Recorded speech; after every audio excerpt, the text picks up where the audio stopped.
After partnering with Jeep, United Colours and Sesame Street, Therese built a global manufacturing company in her 20s, collaborating locally to secure media coverage, distribution in David Jones, Target, and Big W, plus a promotion with Huggies nappies, enables her to turn over 1 million. Can we have some? Sorry? In her first year, before scaling to a global company and moving into e-commerce with 500 million, is that right? ASX listed company. Please welcome her to the stage.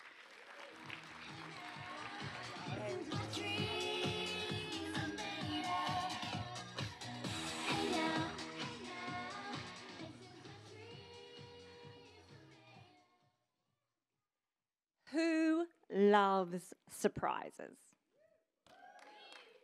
Especially when our favourite brands come together and they create something really cool, right?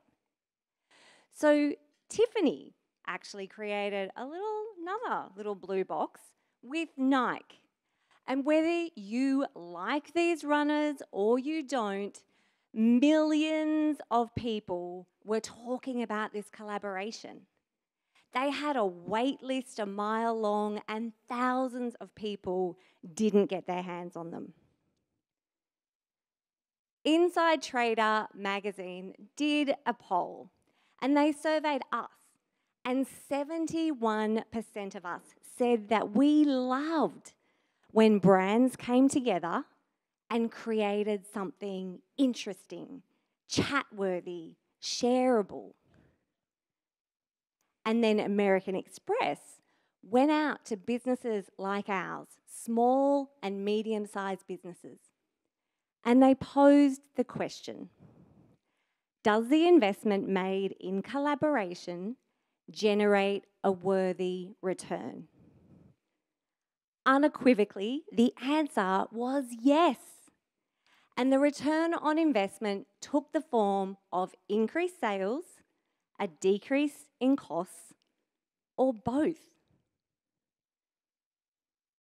So maybe the piece that you're missing in your business is actually collaboration.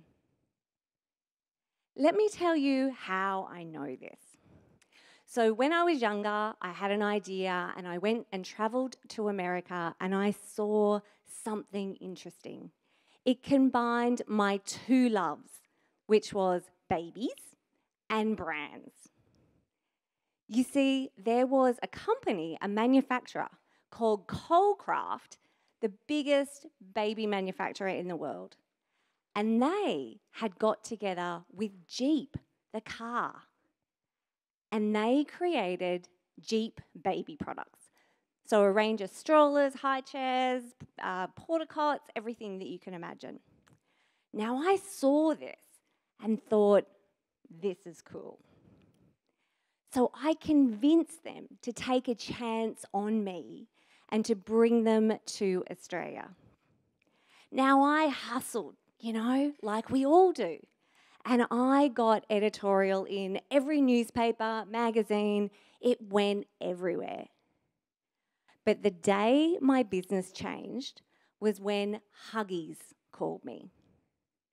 So Huggies, big international brand, trusted by parents, trusted by the customers that I was trying to talk to.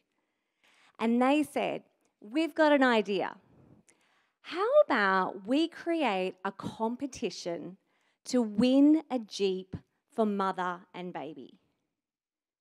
And we're going to do it with one of our best partners. We're going to do it with Coles.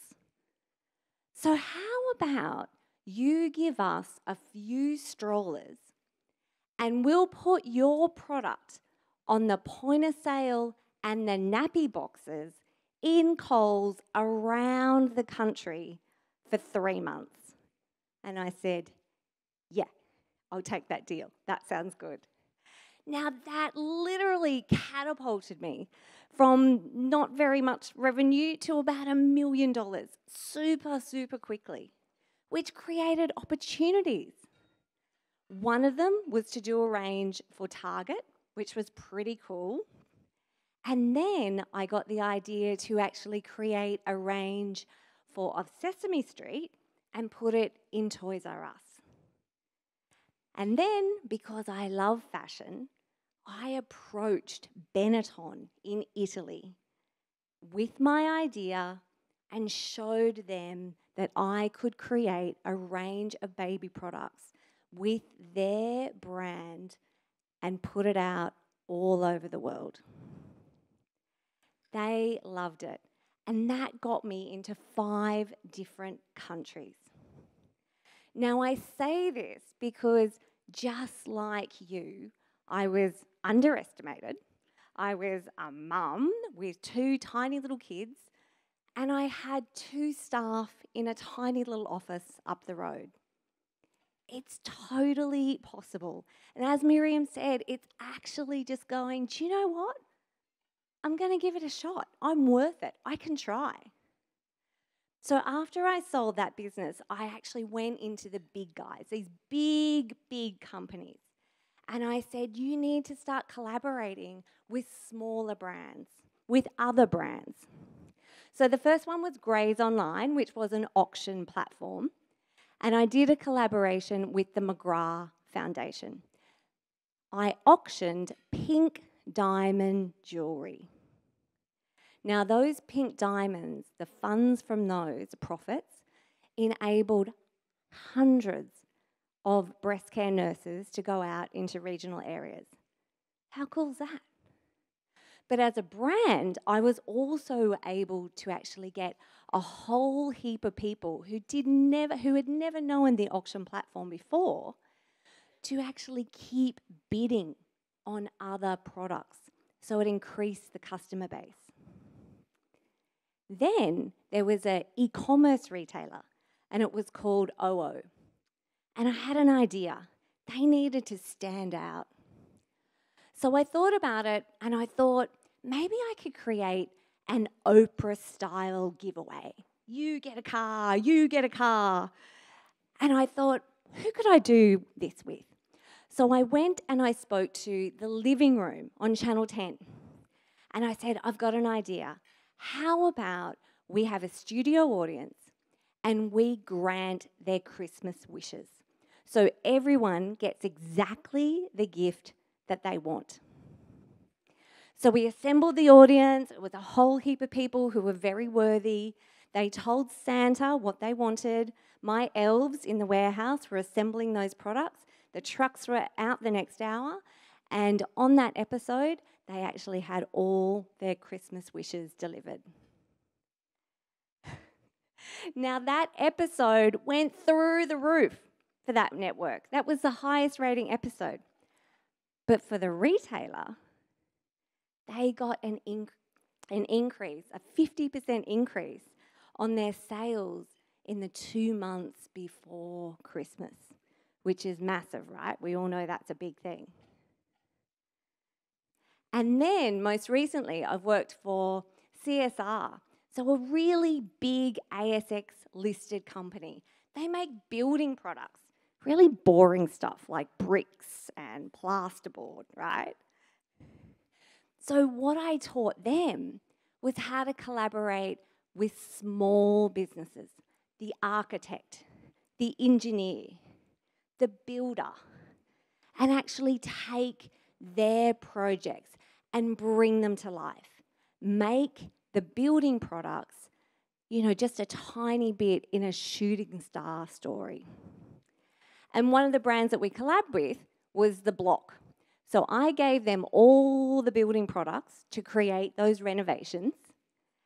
And then I got the assets. So I got the videos and the photos. And so we were able to use all of those to help all those small businesses, those builders and interior designers, make it much easier for them to sell, which of course gave CSR more sales, increased their share price.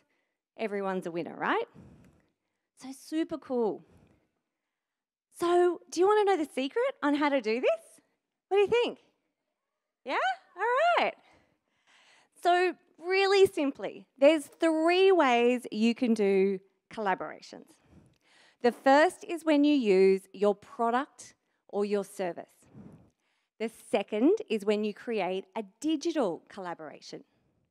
And the third is when you create an experience like this.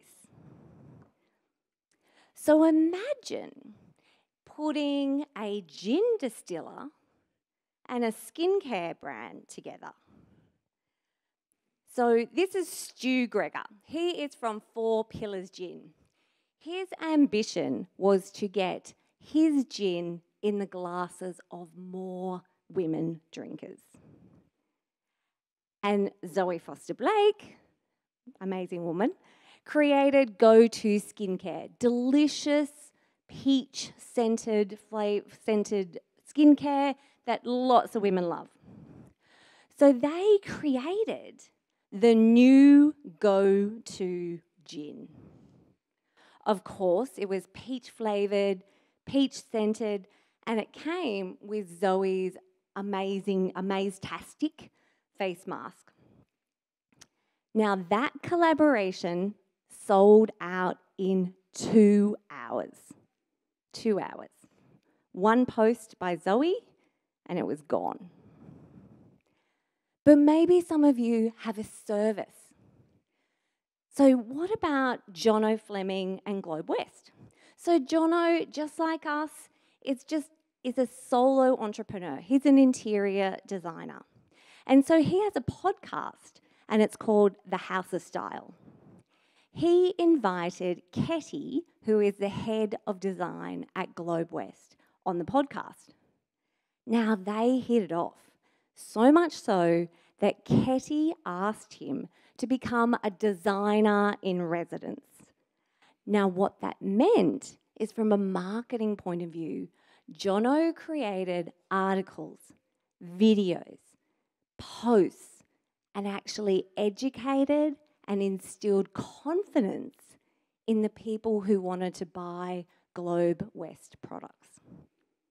Globe West, their customer rating of satisfaction went through the roof, as did their sales, and Jono gained a whole lot of credibility, so much so that he is now the new host of the Bunnings YouTube channel, and he's got like millions of views. So it helped him as a personal brand. But what if just 3 of us actually decided to do something together? So these are just 3 mates. So Andrew actually has a book writing program. Darren is an accountability coach, and Michael is a publisher. Now they thought, why don't we do something together? So with 3 other mates, a videographer, a photographer, and a printer, they decided to create a competition. This competition was about the ultimate book writing and publishing package worth $30,000. Now that $30,000 was each of those 6 businesses contributing one product, so one of their services. Now all of these 6 companies had the same ideal customer, but they didn't compete with each other. So the 6 of them got together, and not a cent was passed between them. It was a collaboration, but they all shared their databases, their socials, their emails, where they had the printer had an office, so he put it up in his office. They used every asset that they could to create this promotion. Now, this could have been a YouTube series.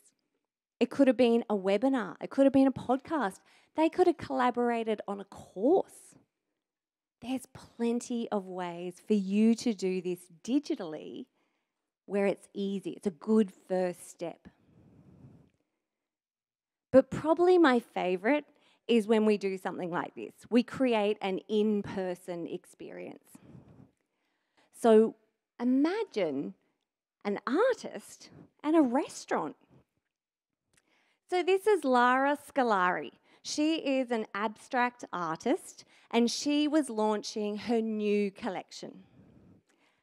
And Matteo had an Italian restaurant in the inner city.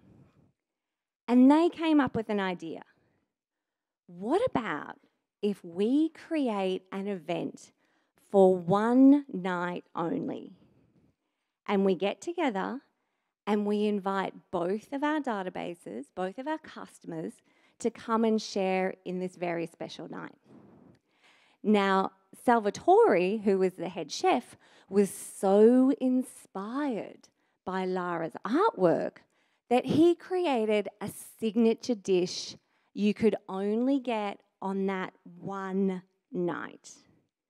And of course, Lara was there to chat to everybody, talk about the inspiration, and sell the joy of her art.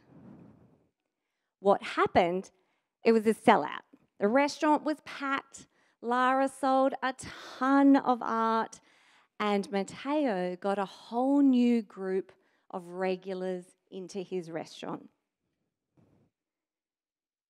So I really want you to think and feel like your small brand can have a very big impact. And as Miriam said, it's mostly about trusting your gut and being brave, fronting up, asking the question. And just think about this for a second. Imagine if somebody actually rang you up tomorrow and they said, "We're always recommending your brand to our customers. We love what you do and we'd love to work with you." You'd be proud, right? You'd be happy that someone thought that highly of your brand. That's what you can do for another person. And from a customer point of view, this is about giving them something irresistible. And in the customer's mind, this collaboration equals fascination, which equals spending. So if you want to do this in your business, it is entirely possible. And I really want you to have a go. So I would love to help. I've actually got an ebook that has 47 ways you can build your brand and your bottom line. And I would love for you to come over and have a chat. I'm signing some books over there. But mostly what I want you to do in this environment, right now, tonight, I want you to have a curious conversation with somebody else who has another brand and actually explore it. Not look for an agenda, just have a great conversation and see what happens for it.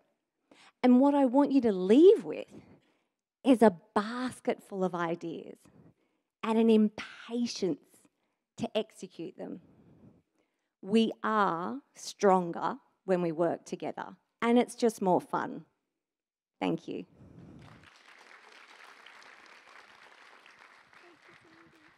You are so incredible. Give it up for her, ladies. Massive round of applause. Let's make some millions.